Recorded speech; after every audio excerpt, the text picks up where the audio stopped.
నమస్తే న్యూస్ 24 తెలుగుకి స్వాగతం. వార్తల్లోని ముఖ్యాంశాలు ఇప్పుడు చూద్దాం.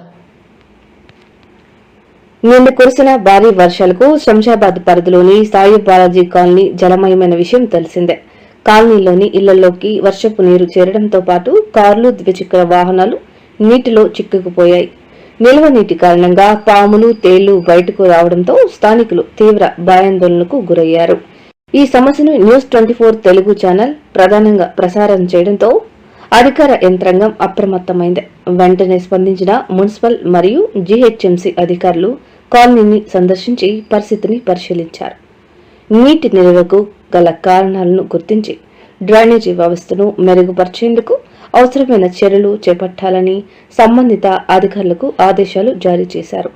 అలాగే కాలనీ వాసులకు తక్షణ ఉపశమనం కల్పించే లక్ష్యంతో ప్రత్యేక సిబ్బందిని రంగంలోకి దించి నిల్వ నీటిని తొలగించే పనులను వేగవంతం చేశారు.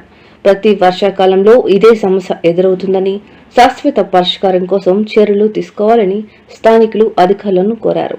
ప్రజా సమస్యలను వెలుగులోకి తీసుకొస్తున్న న్యూస్ 24 తెలుగు కథనానికి స్పందించి అధికారులు తక్షణ చర్యలు చేపట్టడం వల్ల కాలనీ వాసులు హర్షం వ్యక్తం చేశారు.